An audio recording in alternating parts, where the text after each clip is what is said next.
الحمد لله نحمده ونستعينه ونستغفره ونؤمن به ونتوكل عليه ونعوذ بالله من شرور أنفسنا ومن سيئات أعمالنا من يهد الله فلا مضل له ومن يضلله فلا هادي له ونشهد أن لا إله إلا الله وحده لا شريك له ونشهد أن سيدنا ومولانا محمدا عبده ورسوله وبارك وسلم تسليما كثيرا أما بعد فأعوذ بالله من الشيطان الرجيم بسم الله الرحمن الرحيم ومن أظلم ممن منع مساجد الله أن يذكر فيها اسمه وسعى في خرابها أولئك ما كان لهم أن يدخلوها إلا خائفين لهم في الدنيا خزي ولهم في الآخرة عذاب عظيم صدق الله العظيم.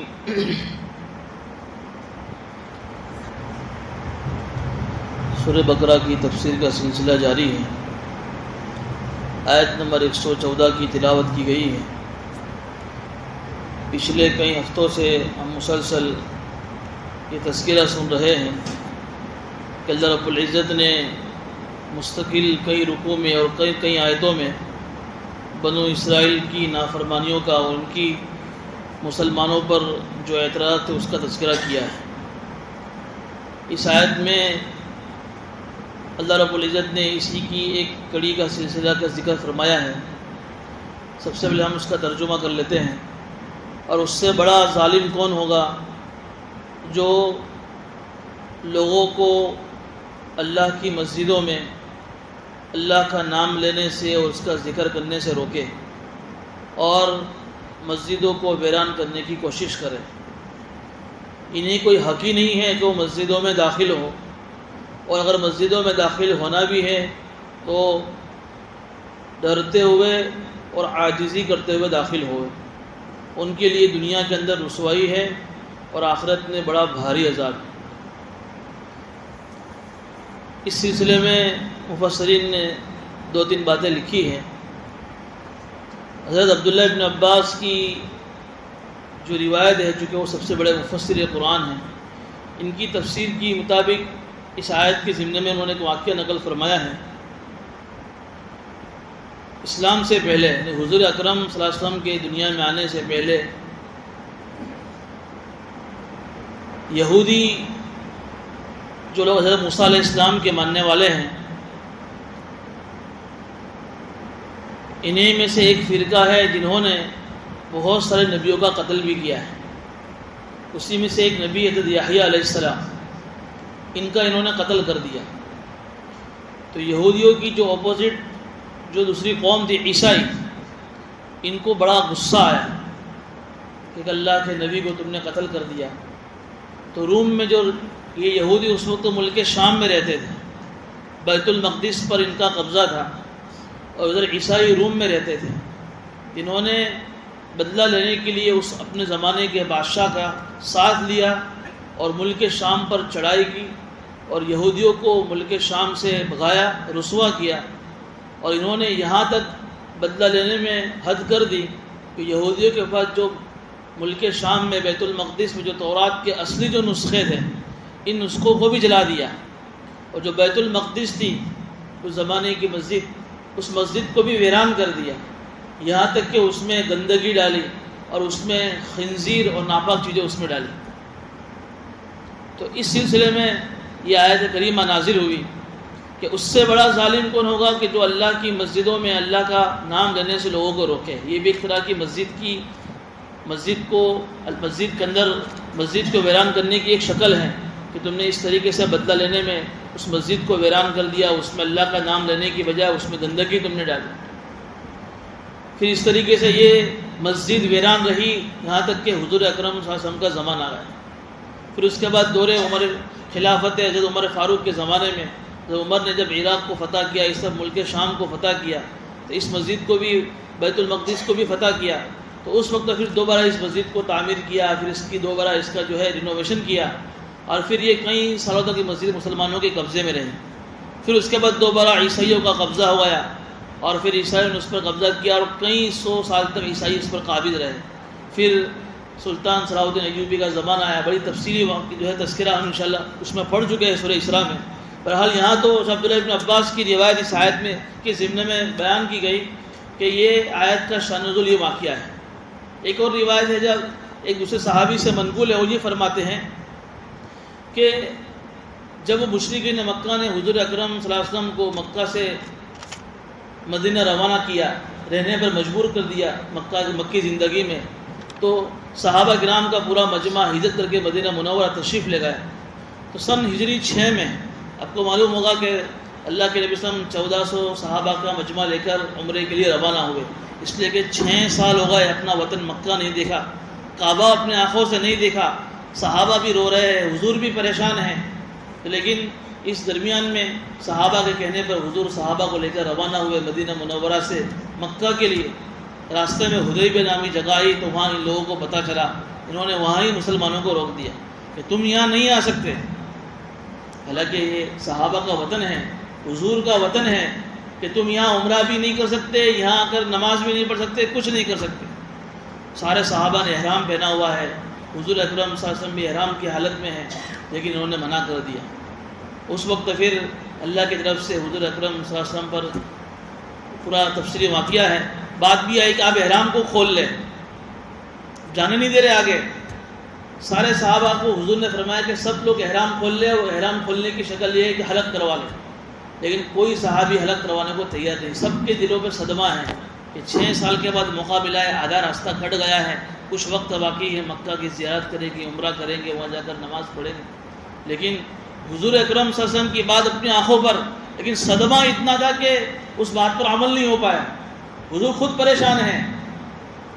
حضور اکرم صلی اللہ علیہ وسلم کی سفر میں اس وقت جو بیوی تھی ام سلمہ رضی اللہ عنہ، انہوں نے فرمایا کہ پیارے آقا اب ایک کام کیجئے، سارے صحابہ صدمے میں ہیں، آپ خود اپنا حلق کروا لیجئے، آپ کو دیکھ کر صحابہ اپنا حلق کروا لیں۔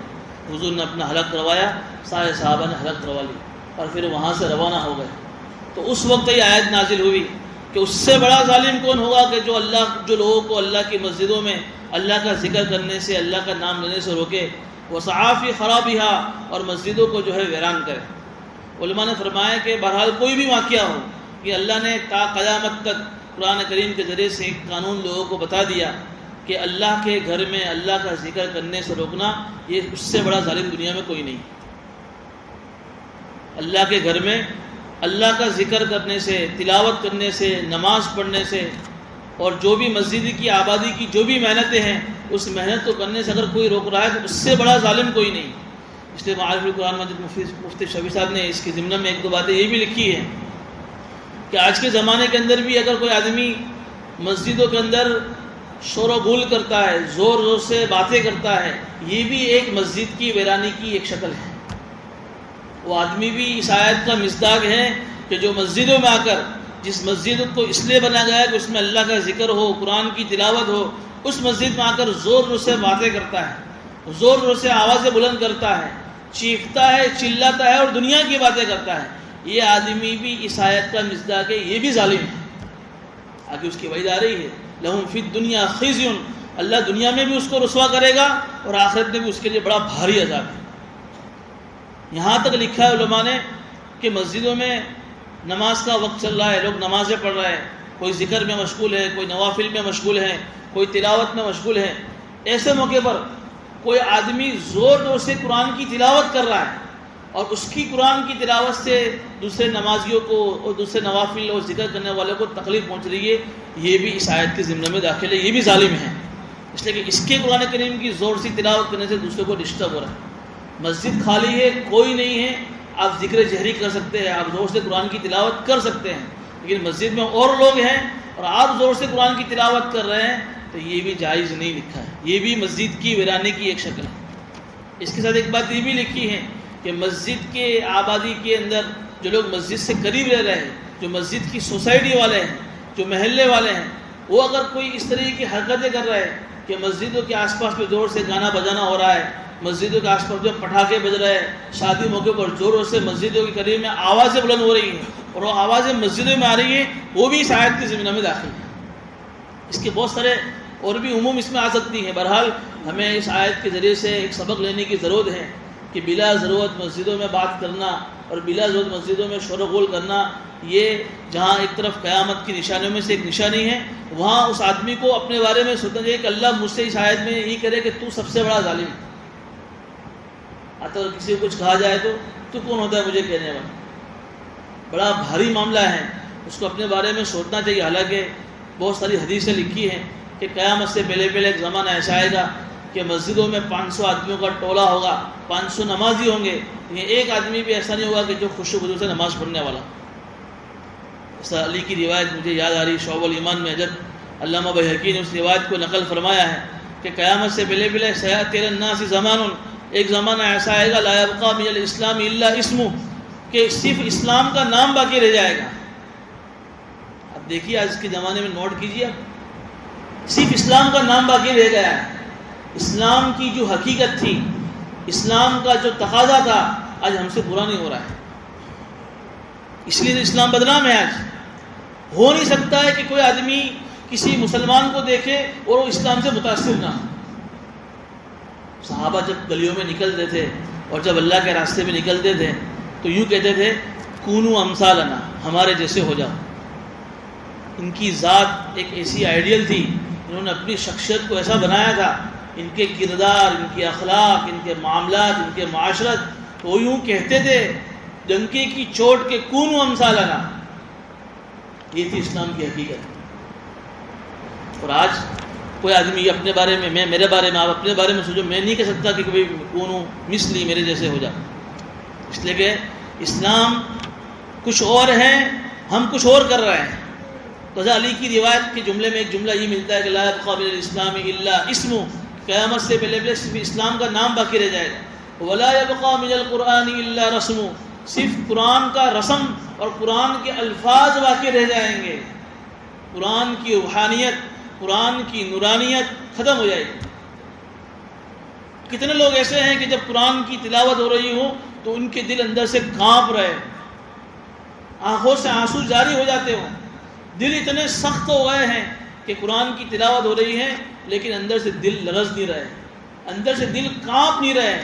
اور وہی بندہ جب گانا سنتا ہے اپنے کان کے اندر ایئر فون ڈال کر تو وہ مشک رہا ہوتا ہے، وہ لچک رہا ہوتا ہے، پتہ نہیں اس گانے کی سننے کی وجہ سے اگر وہ اتنا مست ہوتا ہے کہ کبھی کبھی اس کی حرکتیں اپنے ہاتھوں سے ظاہر ہو جاتی ہیں، ہوتا ہی نہیں ہوتا ایسا۔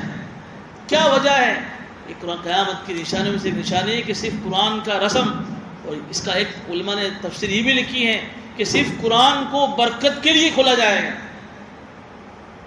بھائی نئی دکان بنائی ہے، چند مولوی صاحب کو بلا لو، سورہ بقرہ پڑھوا دو، سورہ یاسین پڑھوا دو اور برکت کے لیے کچھ دعا کر دو۔ پھر وہ قرآن، اور وہ بھی مسجد میں سے قرآن کی پیٹی منگوائی جاتی ہے۔ میں غلط نہیں کہہ رہا ہوں، مذاکرہ ہو رہا ہے ہمارا، میں اپنے بارے میں، آپ اپنے بارے میں سوچیں کیا ہو رہا ہے۔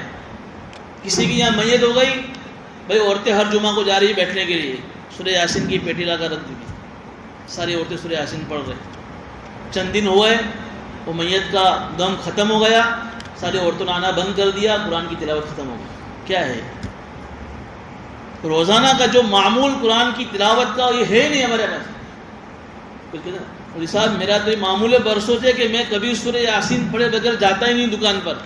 یہ تلاوت کا معمول تھوڑی ہے، تو سورہ یاسین کو وظیفے کے طور پر پڑھ کے جاتا ہے۔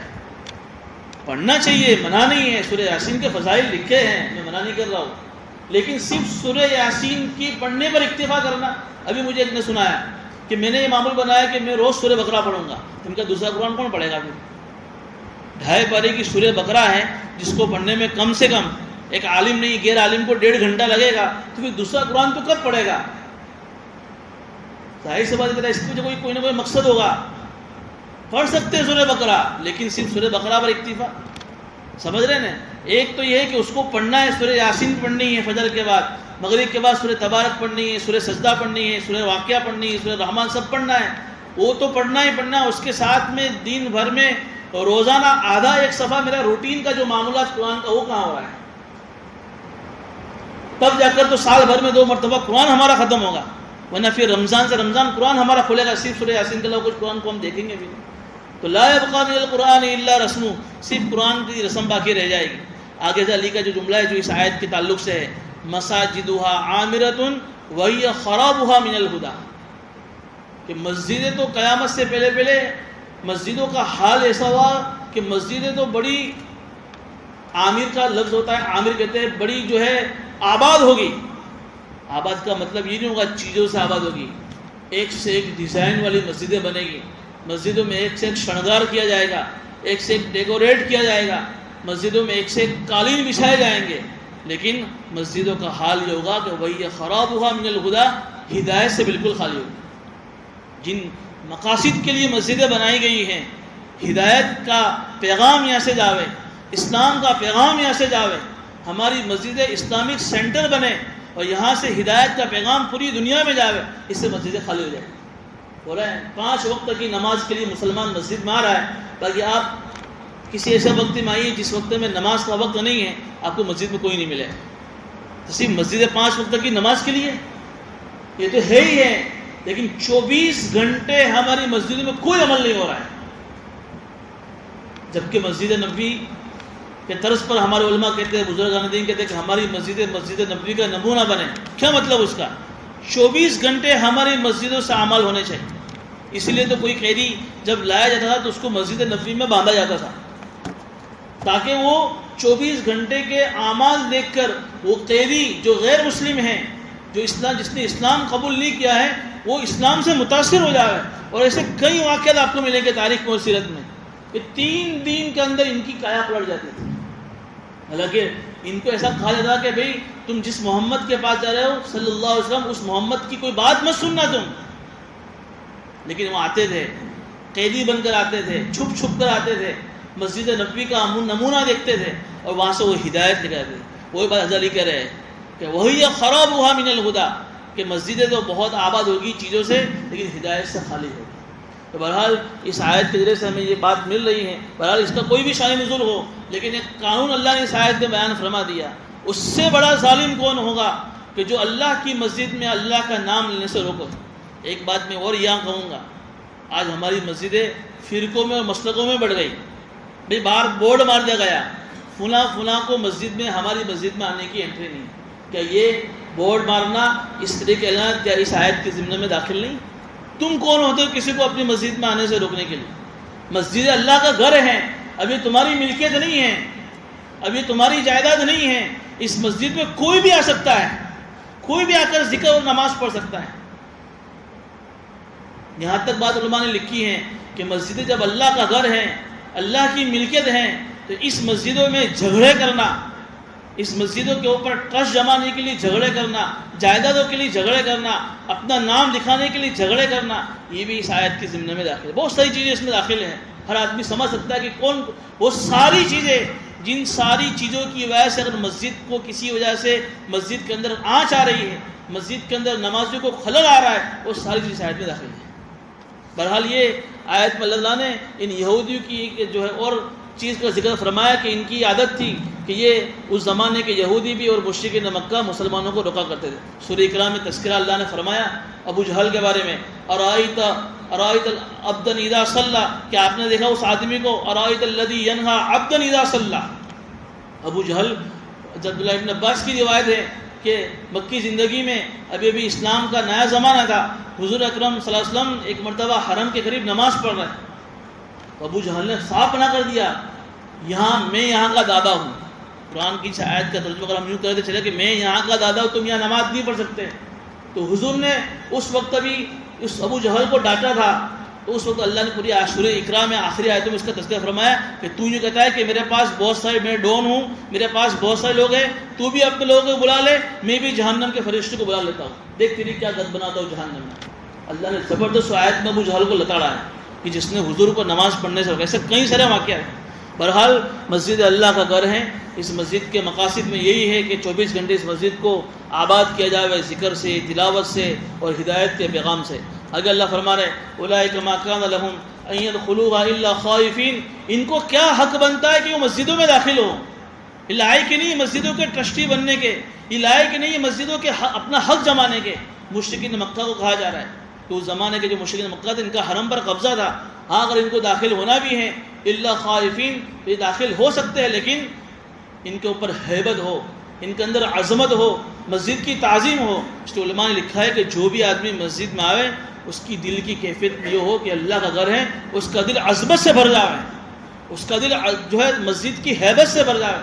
اس لیے تو بہت سارے لوگ حضرت علی کے بارے میں شاید آتا ہے کہ جب اللہ کی آواز جب مسجد سے بلند ہوتی تھی اذان کے اندر، حضرت علی گشی کھا کر گر جاتے کہ میں کیسے مسجد میں جاؤں، اس رب کی طرف سے بلا ہوا ہے لیکن میں اس لائق نہیں ہوں۔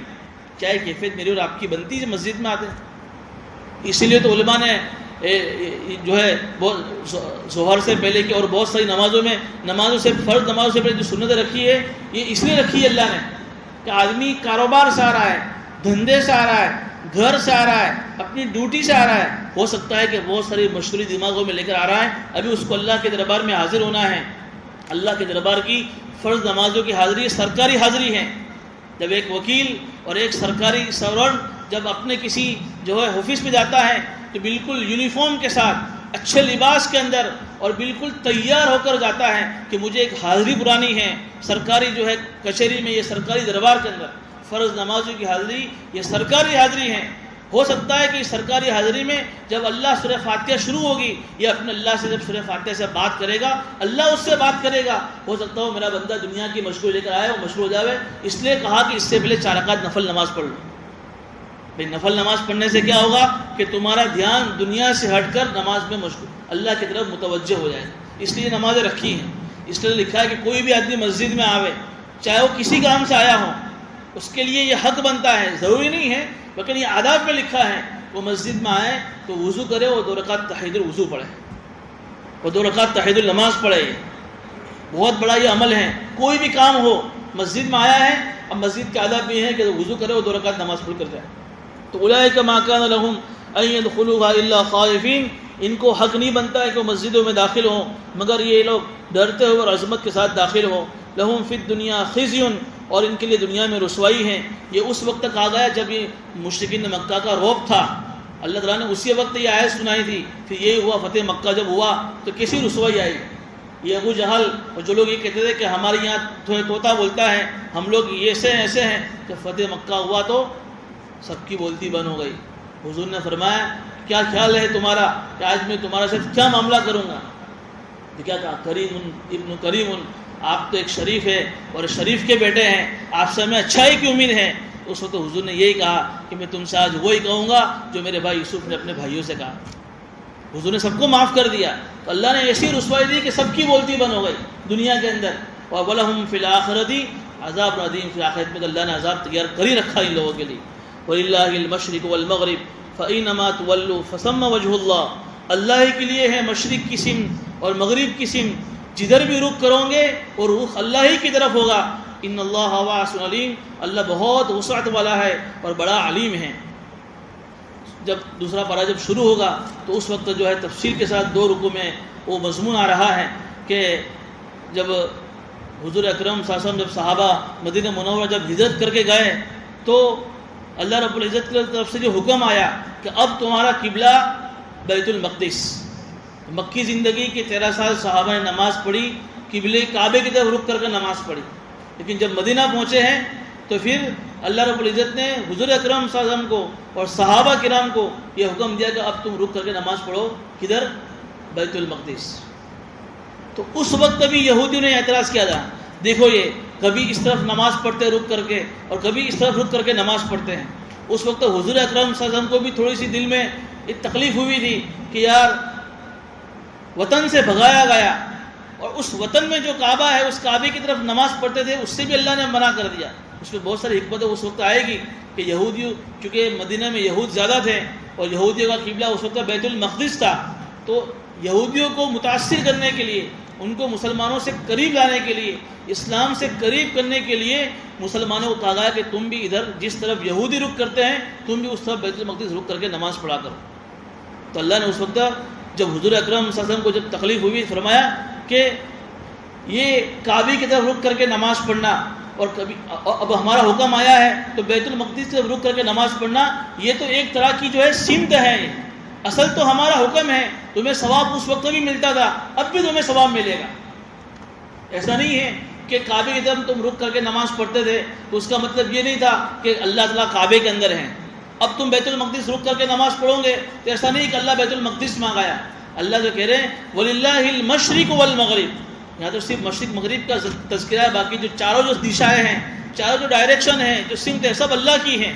فَأَيْنَمَا تُوَلُّوا فَثَمَّ وَجْهُ اللَّهِ، اصل تو جو ہے اللہ کا حکم ہے، اصل تو یہ ہے کہ تم جدھر بھی رک کر کے نماز پڑھو گے ادھر تم اللہ کو پاؤ گے۔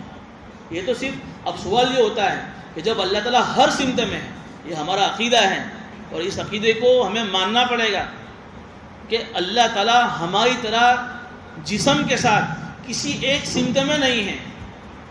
جیسا بھی میں بیٹھا ہوں، میرا جسم ہے اور میری ایک سمت طے ہے، میری ایک دشا طے کہ میں ادھر بیٹھا ہوا ہوں، آپ لوگ ادھر بیٹھے ہوئے، ہم سب کی ایک سمت ہے۔ اللہ جسم سے پاک ہے، اللہ ساری سمتوں سے پاک ہے۔ اللہ تعالیٰ کوئی جسم نہیں ہے، اللہ تعالیٰ کسی سمت میں نہیں، اللہ ہر جگہ ہے۔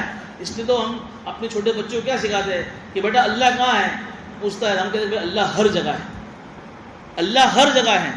جب اللہ ہر جگہ ہے، قرآن میں اللہ کہہ رہا ہے فَإِنَّمَا تُوَلُّوا فَثَمَّ وَجْهُ اللَّهِ، تم جدھر بھی رخ کرو تو تمہارا چہرہ اللہ کی طرف ہوگا۔ تو پھر کعبے کی طرف رخ کرنے کا مطلب کیا ہے؟ کیوں ضرورت ہے کعبے کی طرف رخ کرنے کی؟ علماء نے کہا کہ دو صورتیں ہو سکتی ہیں۔ یا تو اگر یوں کہا جاوے کہ اللہ ہر طرف ہے، اللہ ہر طرف ہر دشا میں ہے، تو جو بھی آدمی مسجد میں آوے ہر ایک کی مرضی جو جدھر چاہے رخ کرے۔ اب ایک ساتھ 50 آدمی مسجد میں آئے فار ایگزامپل عشاء کی نماز میں، اب اللہ کی طرف سے یہ حکم ہے کہ بھائی جس کی مرضی جس کو جہاں رخ کرنا، کیا ہوگا؟ ایک ادھر رک کر کے نماز پڑھ رہا ہے، ایک ادھر پڑھ رہا ہے، ایک ادھر، 50 کی سمت الگ ہے۔ کتنا ایک بھدا لگے گا، ایک کتنا اختلاف جیسا لگے گا کہ بھائی ایک دوسرے سے مخالف سمت میں لوگ نماز پڑھ رہے ہیں۔ اور دوسری صورت یہ ہے کہ سارے کے سارے نمازی ایک ہی ڈائریکشن میں اور ایک ہی سمت میں نماز پڑھے، دونوں میں سے کون سی صورت اچھی لگے گی؟ دوسرے والی، کہ بھائی کتنا اچھا منظر ہوتا ہے جب سارے لوگ ایک ہی سمت میں ایک ہی ترتیب سے رک کر کے جب نماز پڑھتے ہیں تو وہ منظر ہی کچھ اور ہوتا ہے، اس کے بجائے کہ ہر ایک آدمی الگ الگ رک کر کے نماز پڑھے۔ اس لیے یکسوئی کے لیے، مسلمانوں کے روح کو متوجہ کرنے کے لیے، آپس میں اتحاد کے لیے یہ ایک قبلہ نما کی حیثیت کعبے کو قرار دیا ہے، ورنہ اس سے زیادہ اس کی کوئی حیثیت نہیں ہے۔ کعبہ اللہ کا گھر ضرور ہے لیکن کعبہ اللہ نہیں ہے، بات سمجھنے کی ضرورت ہے۔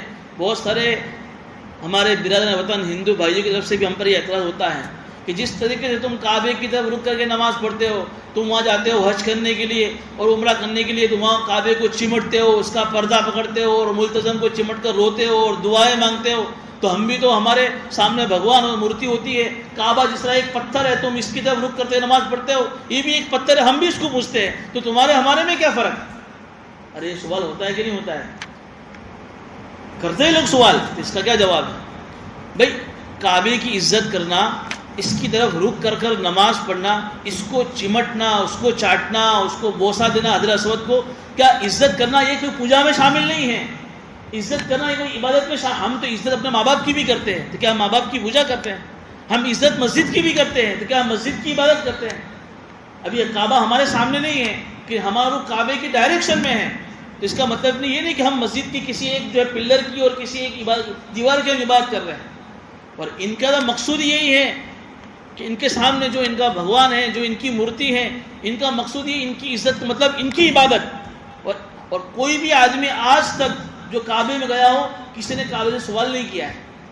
کوئی کرتا ہے حاجی جا کر کعبے سے چمٹتے ضرور ہیں، وہ بھی اس میں بھی اللہ کی حکمتیں ہیں، اس لیے کہ ہم سب کو اللہ سے محبت ہے کہ نہیں محبت؟ اب آدمی کو جس سے محبت ہوتی ہے، آدمی چاہتا ہے کہ میں اس سے گلے ملوں۔ ماں باپ سے محبت ہوتی ہے، آدمی ماں باپ سے گلے ملتا ہے۔ اللہ سے محبت ہے، اللہ تو دنیا میں ہم اپنے آنکھوں سے دیکھ نہیں سکتے ہیں، تو ایک اللہ سے محبت کرنے والے بندے کو آپ کس سے لپٹے ہو؟ اللہ نے اس کا ایک آسان طریقہ بتایا کہ جاؤ وہاں میرا کعبہ ہے، اس کعبے کی طرف تم لپٹو گے تو تم کو تھوڑی تسلی مل جائے گی۔ لیکن کوئی آدمی کعبے سے مانگتا نہیں کہ یہ کعبہ تو میری ضرورت پوری کر، کہ کعبہ تو میری حاجتیں پوری کر، بس وہ تو محبت میں چمٹ رہا ہے، محبت میں اللہ کی محبت میں رو رہا ہے اور اللہ کی محبت میں اس کا طواف کر رہا ہے، جبکہ یہ لوگ تو اس سے مانگتے ہیں، اس سے اپنی مرادیں مانگتے ہیں، اس کو اپنا اللہ کہتے ہیں۔ ہم کعبے کو کبھی اللہ نہیں کہتے، اللہ کا گھر کعبۃ اللہ کہتے ہیں، یہ اللہ یہ فرق ہے۔